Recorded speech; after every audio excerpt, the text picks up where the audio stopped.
Baik. Nah, ini tentang masuk ke materi mustahil miskin. A'udzu billahi minasyaitonir rajim. A'udzu billahi minasyaitonir rajim. Innal ladzina yajluna kitaballahi wa aqamus sholata wa anfaqu mimma razaqnahum sirra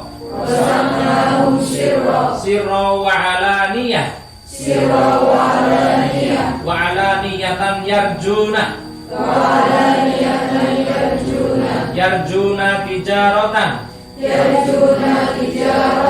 tijaratan lan tabur. Quran surat Fatir surat ke-35 ayatnya 29 ya. Ini ayat 29. Masyaallah, ini sebagai dalil bahwa wa alaniyatan yarjuna tijaratan lan tabur. Mereka itu mengharapkan pernikahan yang tidak akan rugi, tidak akan merugi. Jadi ini maknanya perniagaan yang tidak akan merugi itu berarti mustahil bangkrut atau mustahil miskin. Apa yang harus kita lakukan kalau kepengin kehidupan kita ini tidak pernah rugi, itu ya, tidak pernah rugi. Ayatnya di sini, innal ladzina yatluna kitaballah. Yang pertama, sesungguhnya orang yang selalu membaca kitab Allah. Berarti ini kita itu kalau baca ayat kayak begini, ini bagian dari ikhtiar kita supaya kita termasuk kategori orang yang baca kitab Allah SWT. Jadi teman-teman, setelah kita membaca kayak gini, oh ya ternyata kita selama ini terus belajar setiap hari gitu ya, ngaji gitu ya.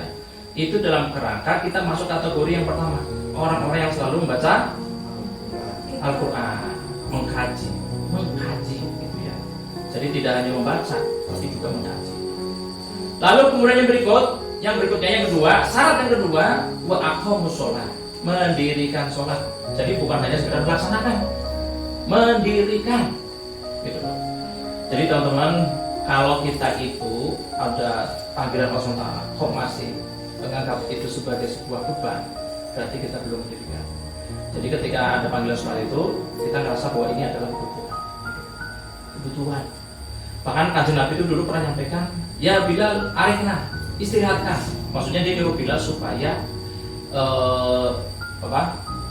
memandangkan azan. Karena bagi Rasulullah namanya sholat itu istirahat, betul ya.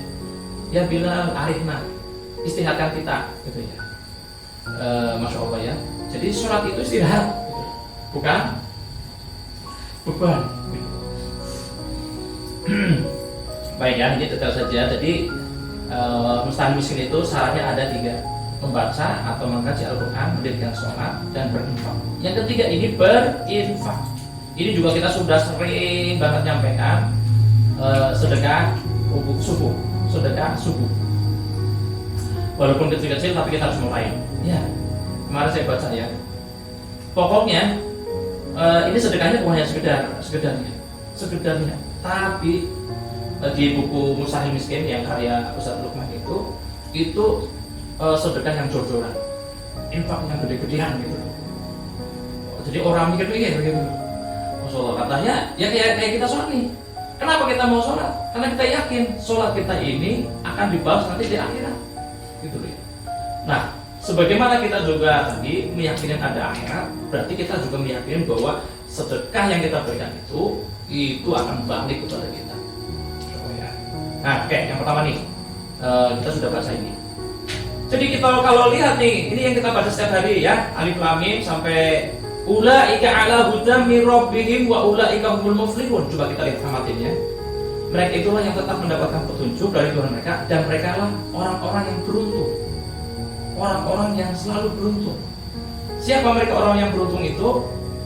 Mereka itu alladzina yu'minuna bil ghaibi, mereka tuh beriman kepada yang gaib, wa yuqimuna sholat, mendirikan sholat, wa mimma razaqnahum yunfiqun, infak lagi ya. Walladzina yu'minuna bima unzila ilaika wa ma unzila min qablik wa bil akhirati hum yuqinun. Itu orang, dan juga mereka beriman kepada apa-apa yang telah diturunkan kepada mereka, ya, wa ma unzila min qablik, dan juga sebelum mereka. Wa bil akhirati hum yuqinun. Akhirat itu mereka yakin. Kita yakin bahwa akhirat itu bukan sesuatu yang mimpi, ya, tapi ini pasti bahwa akhirat itu pasti terjadi. Ada alam akhirat itu ada. Kemudian yang kedua tadi sholat, ya, tentang sholat. Jadi harusnya sholat kita ini menjadi sarana kita untuk interaksi kepada Allah SWT. Sholat diperintahkan pada waktu tertentu, waktu tertentu. Ya. Sholat kunci kecukupan, kepuasan, dan keberlimpahan. Ini menurut ulama besar nih, ya, yang dia menulis di yang ditulis juga di buku Mustahil Miskin. Harusnya sholat itu membahas dari berbagai yang jadi dulu di bumi. Harusnya sholat itu juga menjadi sentuhan yang lembut pada hati yang letih dan payah. Masya Allah, ya, ini kita lagi proses bagaimana sholat kita ini menjadi sholat yang bermakna, bukan menjadi ibadah. Ya, ada, belum selesai sudah ada. Itu berarti dia melihat bahwa sholat itu sebagai sebuah ibadah.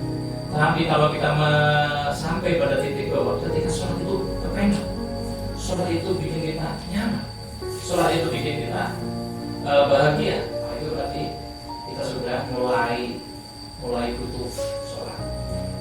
Baik, kita harus paham, ya. Jangan sampai seperti ini, ya. Sholat dianggap sebagai suatu beban. Memang teman-teman, ya, kalau nanti ada pelatihan merasakan sholat, ya, atau latihan sholat khusyuk itu, ya.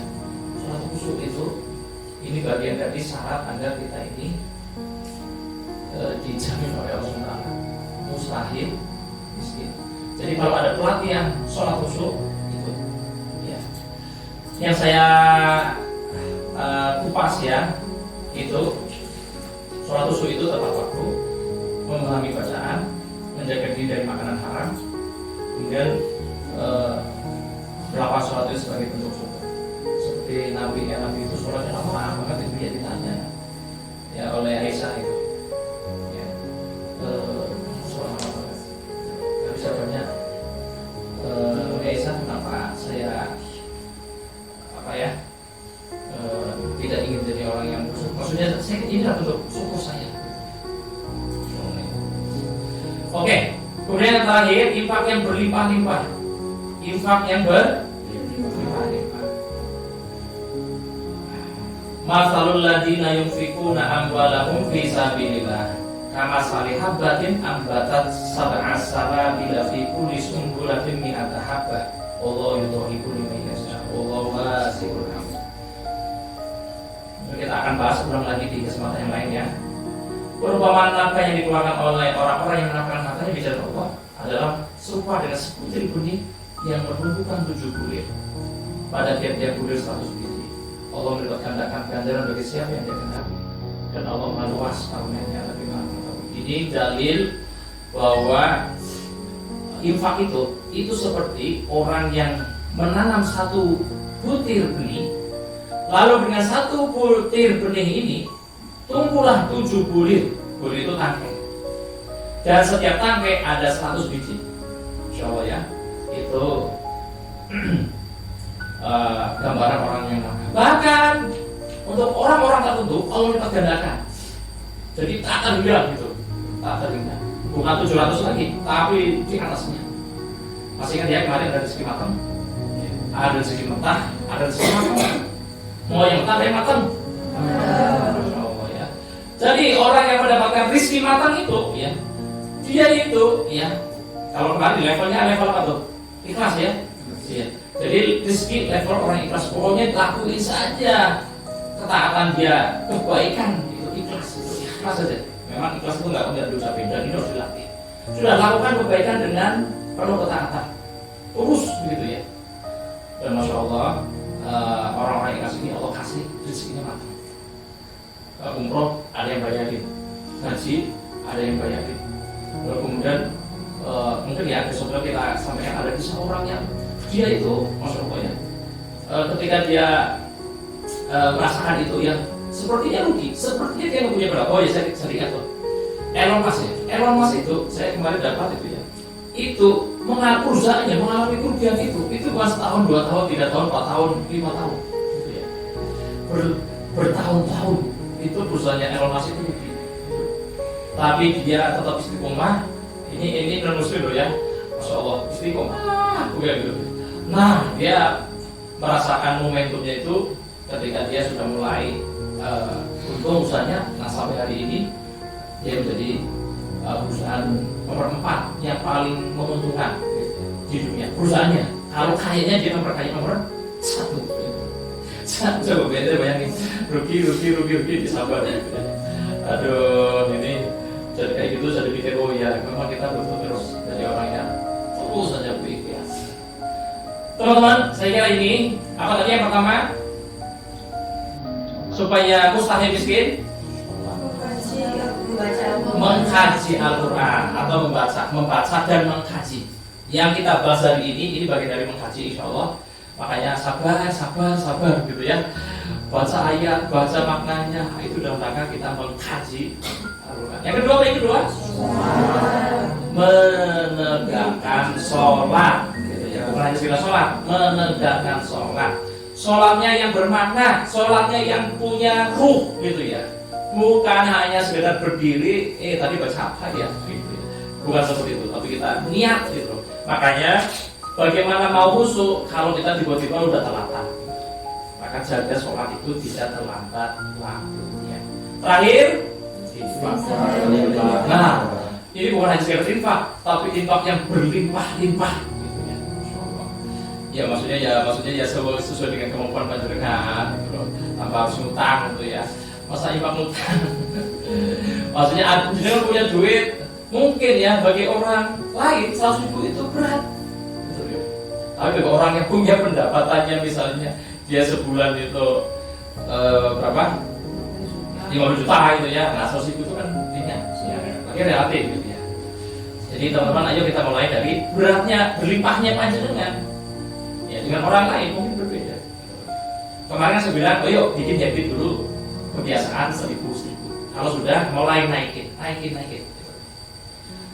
Mudah-mudahan Allah Subhanahu Wa Taala membantu kita ya untuk menjadi orang kaya yang hartanya terus berlimpah. Amin ya Rabbal Alamin. Tentu tidak hanya hartanya, tapi juga dia manfaat barokah sehingga kemudian Allah jamin akhiratnya.